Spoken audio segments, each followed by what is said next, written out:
Chadi, allez. Bon, je commence. J'étais très triste d'apprendre la nouvelle au sujet de Catherine. Pour l'histoire, je rembobine un peu. Je suis arrivé au DESPA à l'époque, en juin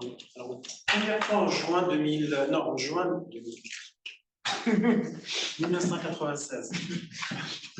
Donc j'ai terminé mon DEA, j'étais à la recherche d'un sujet de thèse.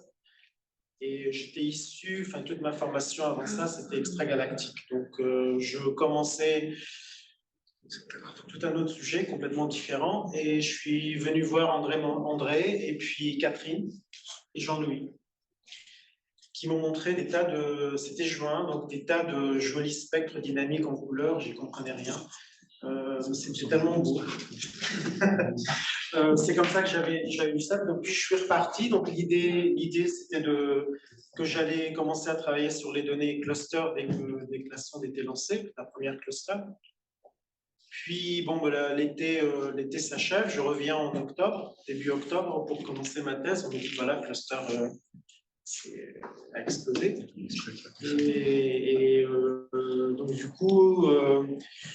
C'est une histoire marrante, enfin, c'est très importante parce que c'est ce qui m'a amené voilà, ici, aujourd'hui, et puis ce dont je vais vous parler. Et donc, il se trouve qu'André a passé l'été au Minnesota, chez Paul Kellogg. Ils ont regardé des données WIND, les données TDS, les formes d'ondes, et ils ont observé plein de petits machins.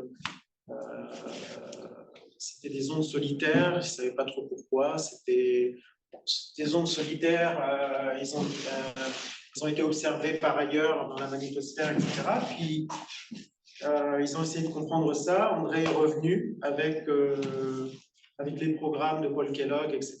Et puis, voilà, on m'a dit, voilà, tu vas travailler sur TDS. Et j'ai commencé là-dessus. Puis, Catherine était vraiment... enfin, moi, j'apprenais, j'ai appris sur le tas, tout. Physique des plasmas, etc., enfin, analyse de données, IDL, tout ça. Et Catherine était instrumentale. Catherine était disponible, sa rigueur, sa gentillesse, mais aussi, je ne sais pas, c'était je ne trouve pas les mots pour dire, mais sans Catherine, les choses,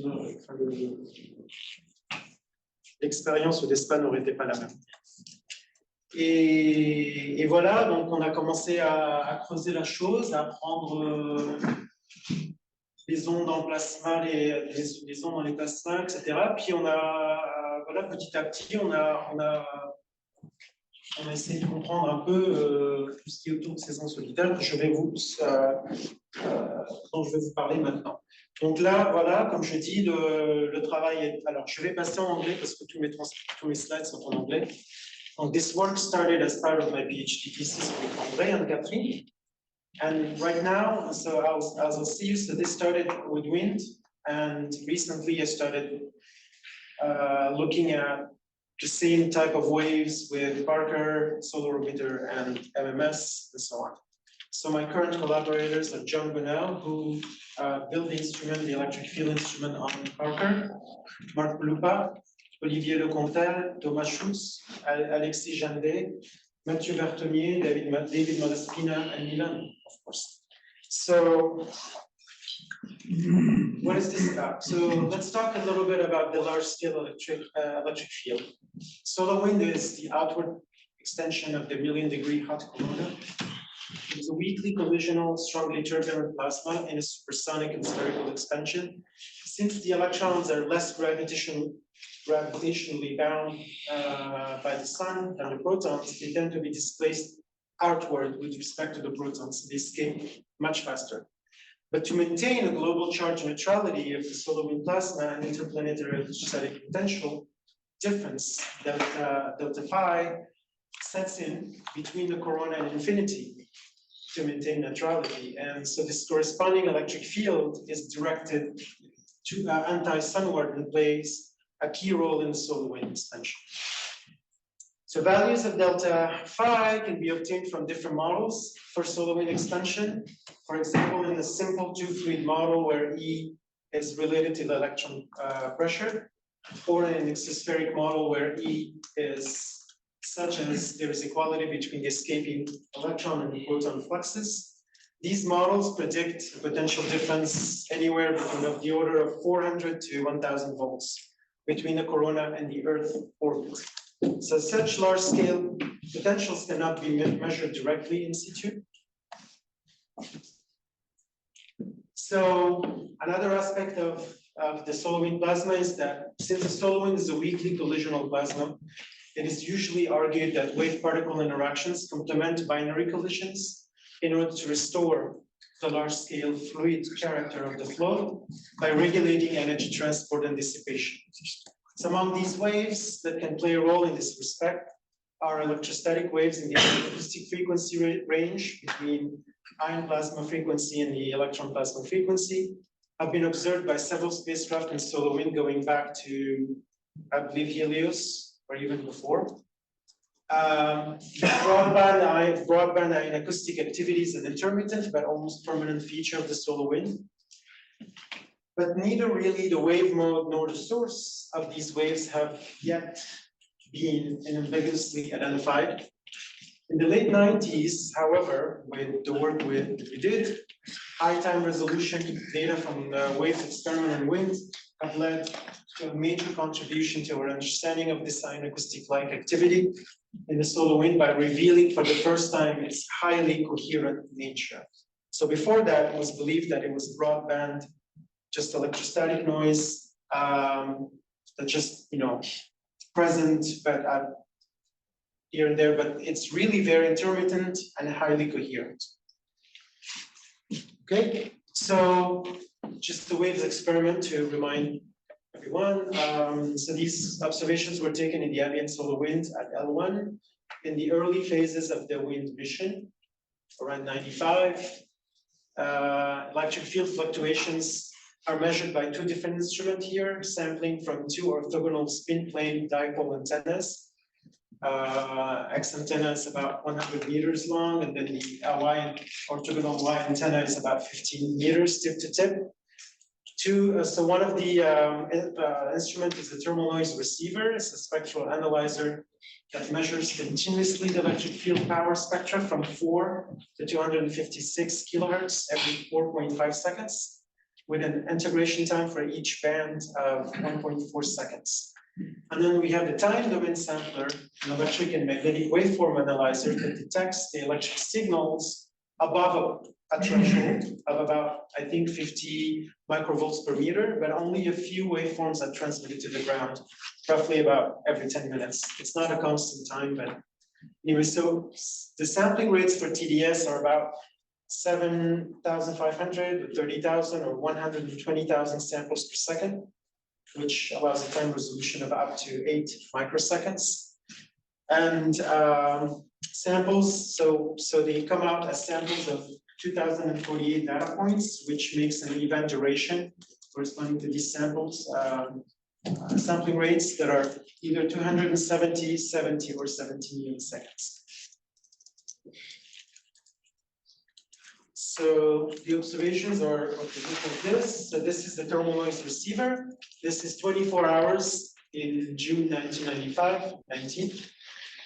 You recognize the plasma line here, and then all the stuff above the plasma frequency. But then here is that ion acoustic noise. It looks bursty and broadband, but then if you zoom in here, and this is 1 hour, that's the highest resolution of PNR. You see how very intermittent, bursty, yes, but intermittent, and also broadband.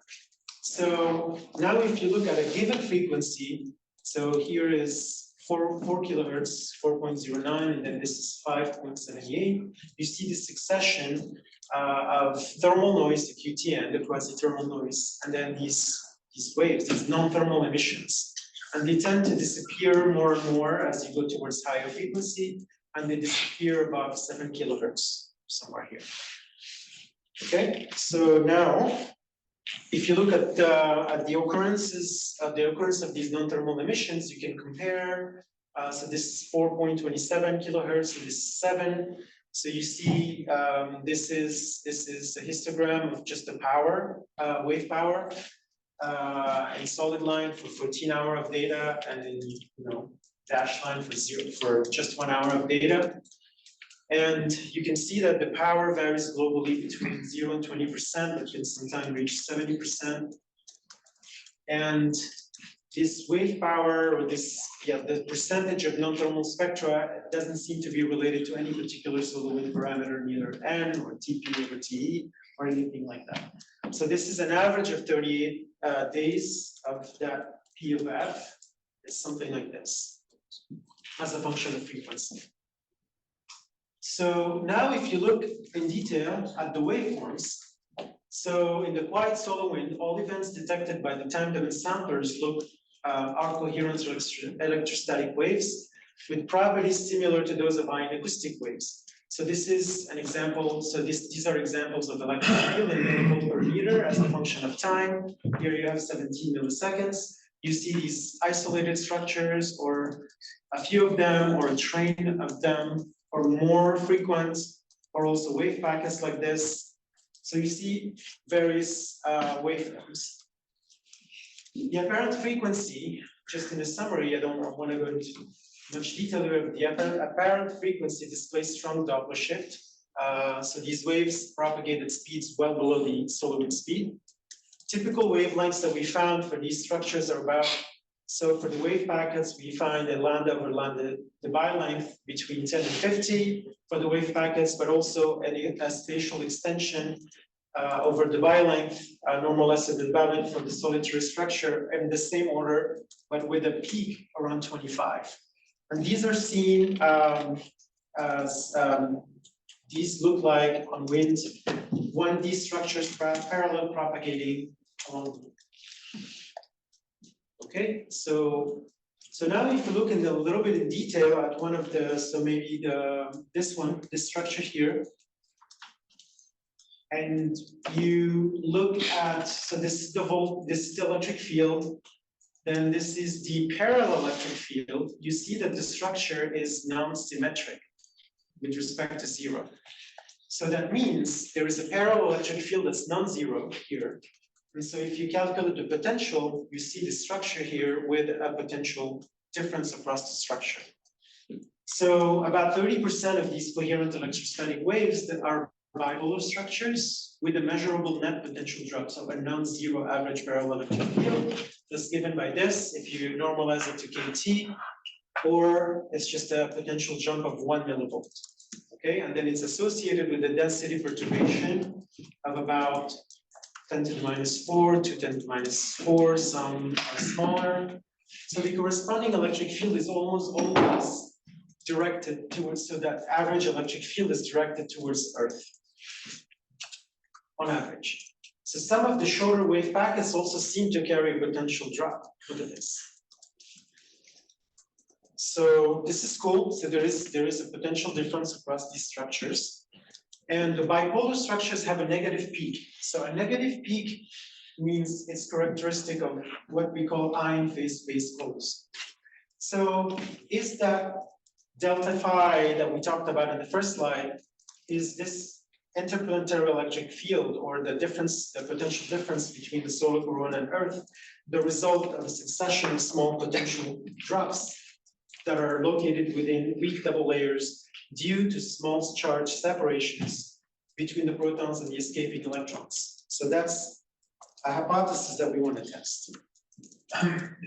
So these coherent electrostatic structures are in space plasma, they're observed everywhere. They're very common features of collisionless space plasma. So this is a sketch that was done by André a long time ago. This is supposed to represent the Earth environment, so wind, bow shock, plasma sheet. I mean, so, and then this is the zoom here in the terrestrial auroral regions, where a lot of these structures have been observed by Viking, Polar, Fast, and so on and so on, Cluster and Geotail here, and many others. So these structures are observed copiously in many regions of space within the heliosphere, as well as in numerical simulations and laboratory plasmas. So they're often interpreted as either ion holes or electron holes or weak double layers. And the weak double layers are structures that sustain a potential difference across the structure. So the weak double layers are of particular interest in plasma physics because they're in general associated to regions with large scale electric fields, so acceleration, so wind or regions, and also in laboratory plasmas and so on. So electron holes versus ion holes versus weak double layers. So this is a plot I saw, this is some sketch I saw in one of Montez's papers from 2021. So this shows an electric potential with a positive potential. So the corresponding trajectory in phase space looks like this, right? So you have trapped electrons. Then, so if you have no potential drop, meaning you have solitary waves, you have a positive potential. So if you have a net potential drop, you're called solid double layers instead of solitary waves. So you see a potential difference. So this is a strong double layer, but this is a weak double layer, where so the potential difference is of the order of that peak here. And then if you have a negative potential, you have trapped ions. So this is an ion hole. And so then you have also some more complex but possible structures.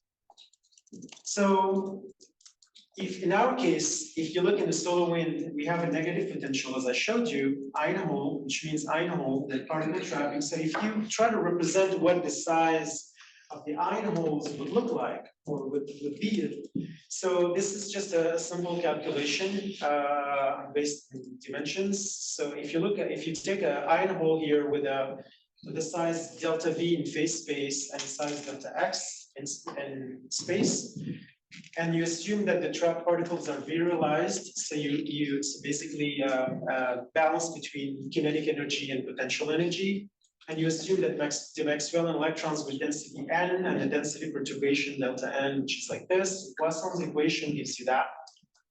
And then from these two, and you measure the density perturbation, which we said was around 10 to the minus 4, 10 to the minus 5. Combining these two equations, you get this.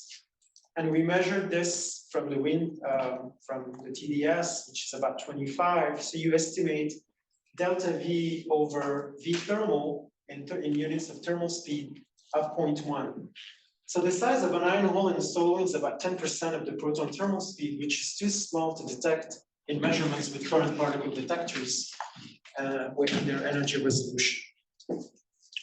So, okay, so occurrence of these coherent electrostatic waves, again, I mean, we're doing step by step, trying to figure out if that potential difference between the corona and Earth can be established through these little guys. So we estimate the rate of occurrence of coherent electrostatic waves in solar wind by comparing the continuous measurements on TNR with the snapshots of TDS. So this is basically an average spectrum of TDS, and this is an average power spectrum above 4 kilohertz per TNR, and NT means non-thermal, T means thermal, and in between is the average. So basically compare the average to the TDS one, and you do this sort of comparisons, just move on quickly, but you get something like a number of active TDS events or coherent electrostatic waves per unit time of 0.36. Then, since 11% of these coherent electrostatic waves contribute to the frequency range about 4 kilohertz, and 30% of our weak double layers, we conclude that an estimate of the number of weak double layers drifting past the wind spacecraft per second is about 1. So this is one of the main results by Catherine in her 2022 paper. So that if we assume that we extrapolate an average time travel of 3 × 10⁵ seconds for solar wind plasma element between the corona and Earth, then both that number and the average potential difference delta phi across the structure remain constant. We saw this is about 1 millivolt. Remain constant from the solar corona to Earth. One may estimate the total potential difference at 1 AU that's given by this. And this is exactly in the range of values needed to maintain charge neutrality in solar wind. So we then suggest that this interplanetary electric field is not continuous. There is no reason for it to be continuous, but it's made of a succession of weak double layers distributed intermittently along the radio of this direction. So this is where we kind of left things off. And then we went, so I came back to this.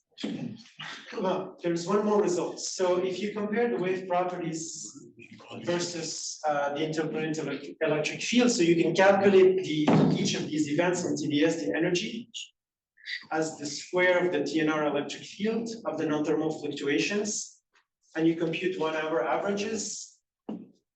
This energy shows no correlation between, so the log of E between with these parameters, but you see some correlation between log E square and TE, and the difference of T parallel to T perp, and the cosine theta VP, which these are 3 parameters that appear in the expression of interplanetary electrostatic potential that's given by that's due to the electron pressure gradient from the 2-fluid model. So you can write it like this.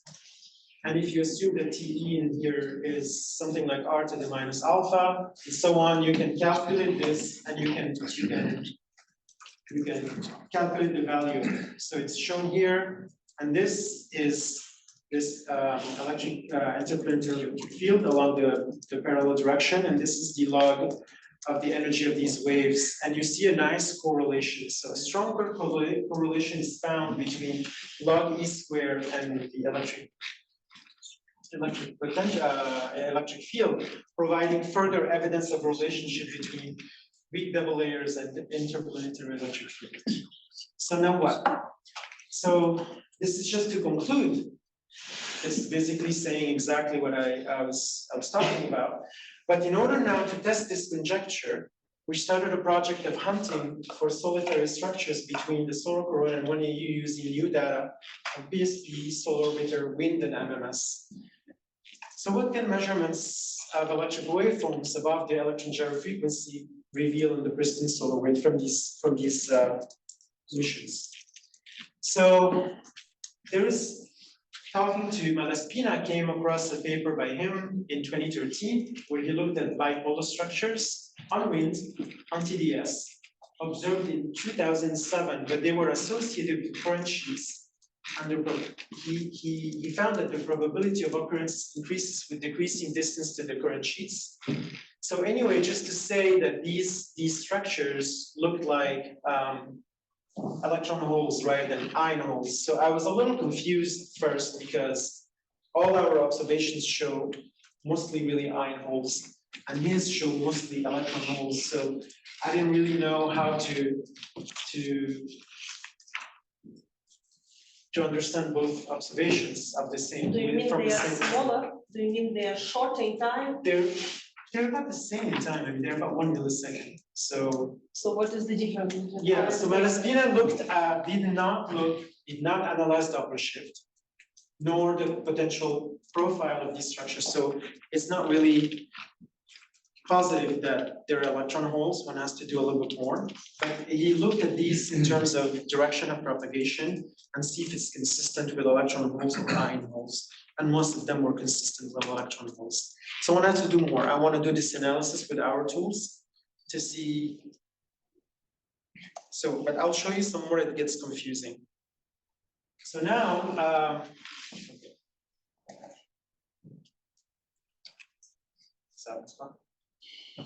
Are they propagate in different directions, electron holes and ion holes? Oops.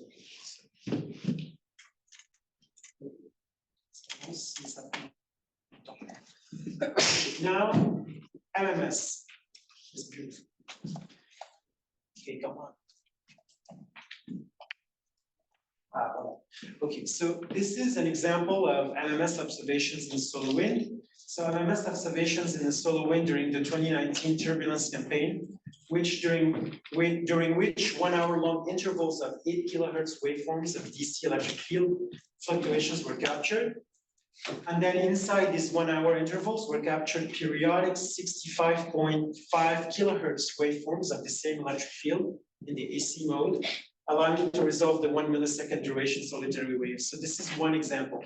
You see, this is just the FGM B in GSE. This is proton electron density, and this is the E parallel in the AC coupled mode. You see this beautiful solitary wave and some languor wave. Followed here, this is E parallel directly already, so all the rotations have been done. And then this is the AC coupled electric field in the minimum variance analysis plane, and you can see really it's a 1D structure. It's very similar to wind. Then this is a filtered, this is the same signal as this. It's filtered between 500 hertz and I think 10 kilohertz. So it removes the language wave above 10 kilohertz. And then this is the surge coil data. There's nothing. This is really electrostatic. This is the ion, so it's not the same resolution, but this is the ion speed. GC, this is the electron temperature. Red is parallel, black is perpendicular, and this is J. So in red, J parallel, and the black is J total, and the green is J per. So, okay, so now, so what I want to point out is that if you have an ion hole and if your direction XJC is this way, so the sun is here and your structure propagates, so you have an ion hole, so you have if it's negative potential, and if it moves this way with solar wind speed away from the sun, so the electric field is oriented this way, right, for a ion hole. So that means if your spacecraft is here, the first thing you're going to see is the positive electric field. So you see the positive electric field first, and then you see the negative electric field after. So this is what you'll see: a positive potential, a positive polarity, and then a negative polarity. If it's an electron hole, it's the opposite. Okay, so this is clearly in the E parallel is an ion hole. So I'll show you a zoom of this.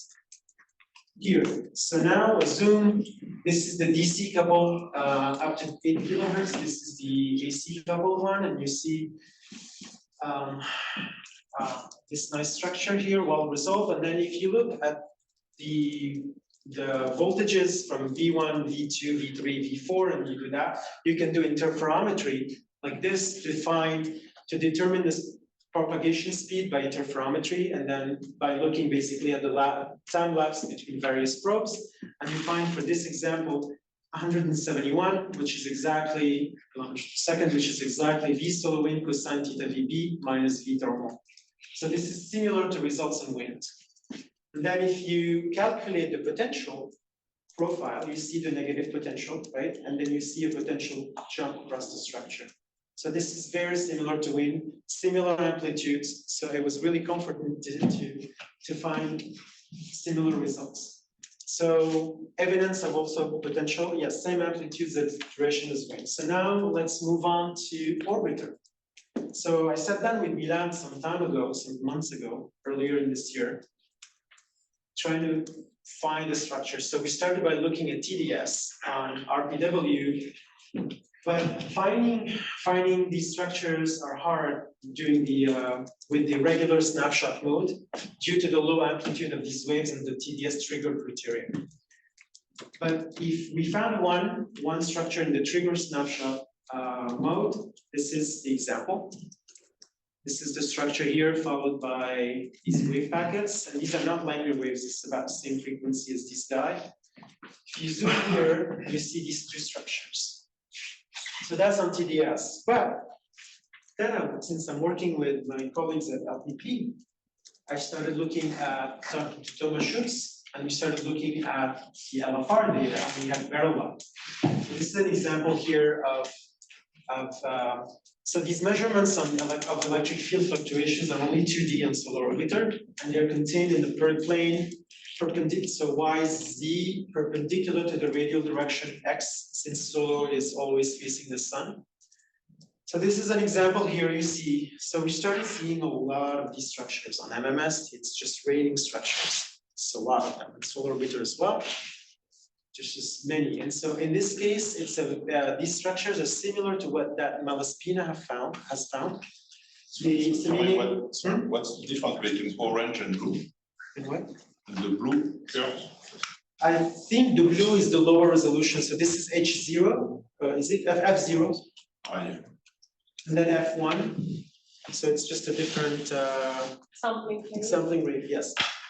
So this is a case where Bx is much smaller than By and Bz, but when you see this is the magnetic field projected in that perpendicular plane to the radial. So this is EC, EY, and this is the photogram, and that line is B. So you see that the photogram is aligned along B, which is similar again to a lot of these observations, but according to Thomas, by doing this sort of analysis, where the electric field you see first, this is how it goes, the hologram. So it starts here and then it goes around like this.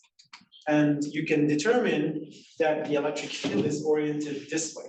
So that's characteristic of an electron hole. So, okay, then we found many examples. These are just two. Similar way, you see the electric field oriented this way. So another electron hole. So we couldn't find yet an ion hole on LFR, but there's many structures one has to look. So now I wanted to show you PSP. Look at this. So this is PSP observations in the 2022-02-25, and look at this. A lot of these structures here, and there's different structures, also wave packets and a structure here. So this is not an electric field yet because these are just simply single-ended voltages from sensor 1 and 2. But we're working out the kinks with John Bonnell and David Malaspina to try to get calibrated electric field for these structures. This is an example of one that was given to me, cleaned up and calibrated by David. You see this is an E parallel, this is an E perp. Here is a three-dimensional structures and they're much closer to the sun. So details of these structures, their speed and so on, we're still working this out. This is very new results. I mean, a lot of these just came out like the last few weeks. This is work in progress. So the analysis of these observations, since there are lots of solitary waves, is swath of data to analyze. How do we hunt for these structures in the data sets efficiently and not blindly by just going to look at data randomly? So we started using, I'm working with my colleagues at LPP to use the Cyclope. I don't know if you ever heard of Cyclope. It's a software developed by Alexis Jondet at LPP. It just makes things very easy. You load CDF files and they have to be NASA compliant. And then you see this is MMS, you see the structures here, you can catalog them and it's easy, and then you can move with your fingers and you can just sort of look at long time frame, you can zoom out, zoom in, and so on. This is PSP. Look how many structures. This is about 3 seconds of data. Look at how many structures. This is a zoom of, I think, 0.5 seconds. You start seeing them, and not all of them are symmetric. I mean, many of them are not. So there is a lot of work to do to catalog these structures, to analyze them and determine their properties. So now I want to finish with thoughts and before concluding. So another aspect of solar wind physics is electron velocity distribution functions. Solar wind are non-thermal. They have core halo-strahl structure. Like this is a paper I published last year. So the core electrons are bi-Maxwellian, and with a bi-Maxwellian distribution with a parallel drift directed sunward. The strahl is observed with a distribution of like here, and it's always directed towards Earth. And the halos in between, it has a smaller drift compared to the halo speeds, but it's always also directed towards Earth. So the zero net current condition constraint for these electrons mean that the outward strahl requires always an inward drift of the core. So now if you look at the core drift here, it normalizes the alpha speed. And as a function of collisional frequency, what you see is something like this. So in the collisional regime, this drift speed of the core is small. tends towards 0. But in the collisionless regime, it's big, and it normalized to the alpha speeds about 2 or 3. So these are large core drifts, and they exceed the alpha and sound speeds. So sunward core drift of electrons relative to the ambient ions is a source of free energy. For what? For probably electron ion acoustic driven double layers. So on top of that, Lakina and Singh in 2015 proposed the mechanism for the generation of weak double layers and ion acoustic coherent electrostatic waves observed by and solved by us to basically try to interpret, to propose a mechanism for the generation of what we saw. So they modeled the solar wind as a fluid of hot protons and alpha particles streaming with respective protons, in addition to the thermal and superthermal electrons, and they obtained 2 ion acoustic modes, a fast one and a slow one. The fast ion acoustic mode is similar to the classical ion acoustic mode of a proton electron plasma and can support only positive potential solitons. But the slow ion acoustic mode is a new mode that occurs due to the presence of alpha particles and can support both positive and negative solitons and double layers. So the slow ion acoustic mode can exist even when the relative streaming between alpha particles and protons is 0, provided that the alpha temperature is not exactly equal to 4 times the proton temperature, which is a property observed by Casper several years ago in the wind speed ion data, his famous Faraday cup data. So the superthermal electron kappa is found also to be correlated to the Mach number and amplitude of both slow and fast ion acoustic solitons. So finally, what they show is the slow ion acoustic mode can explain the amplitudes, widths, and shapes of the observed double layers that we see in solar wind. With wind, a simple Fourier transform of their slow ion acoustic mode produces broadband electrostatic noise, broadband electrostatic waves with peaks between 0.35 and 1.6 kilohertz, and the solar wind frame with an electric field in the range of those millivolt per meter, and it's exactly what I mean. It's basically in excellent agreement with the wind observations. So my conclusions is that solitary structures, ion holes, electron holes, and double layers are copiously observed in the solar wind from the corona to way beyond 1 AU. We detect them very well on PSP, solar orbital, wind, NMS, cluster, and many more missions. These widespread observations of solitary structures and double layers suggest that parallel electric fields take the form of localized coherent structures. Modeling also suggests that double layers that are anchored to the ions form spontaneously to hold back escaping hot electrons. So these double layers are the mechanisms that constrain fast-moving electrons to remain and couple to the much more massive ions. The interaction with multiple double layers produces large-scale ion flows, and this is like solar wind flow. So therefore, the double layers form the glue that links gradients in the electron pressure to ion large-scale motion in nearly collisionless plasma systems. So I believe that the large-scale electric fields that drive the solar wind are very likely take the form of localized coherent structures that's established.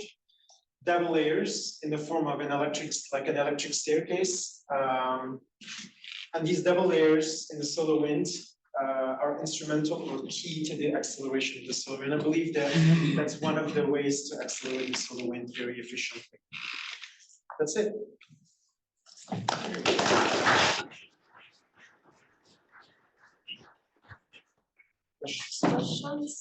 J'ai une petite question. Oui. Oui. Tu comprends? J'aurais du mal.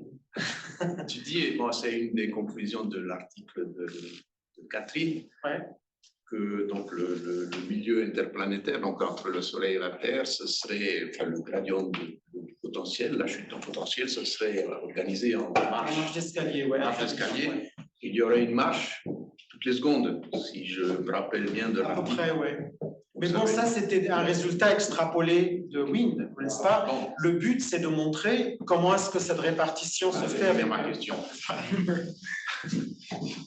Donc, en gros, il y aurait une marche tous les 500 km. 105 km, ah ouais. Ouais. Donc, comment je sais que, enfin, comment ces marches s'organisent à 500 km de distance l'une de l'autre? Est-ce que tu as une explication? C'est le but de l'étude, de regarder Qu'est-ce qui détermine cette les échelle? rayons solaires et une UA. Ça va se faire, ça va venir, c'est juste le début là. Je pourrais te dire plus tard, quand j'aurai étudié ça avec Solar Orbiter et PSP, je vais regarder la distribution des sauts potentiels et des CTO. Je pourrais te répondre. Là, je ne sais pas. Ce serait une conjecture. La statistique, non? Autre question, commentaire? Est-ce que distribution?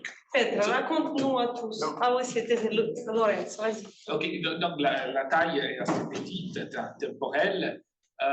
Il n'y a aucune structure qui est suffisamment grand, un peu plus grand. Et on peut voir la modulation en champ magnétique aussi. Je n'en ai pas vu. Au moins sur MMS, on ne voit pas, les mesures sont bonnes. Maintenant, je n'ai pas regardé en détail les search coils de l'orbiter. C'est vrai que c'est occupé, mais. Voilà, oui, mais ok. Mais d'après une. Tu parles des structures de même échelle que champ électrique? Oui, c'est Je peux répondre juste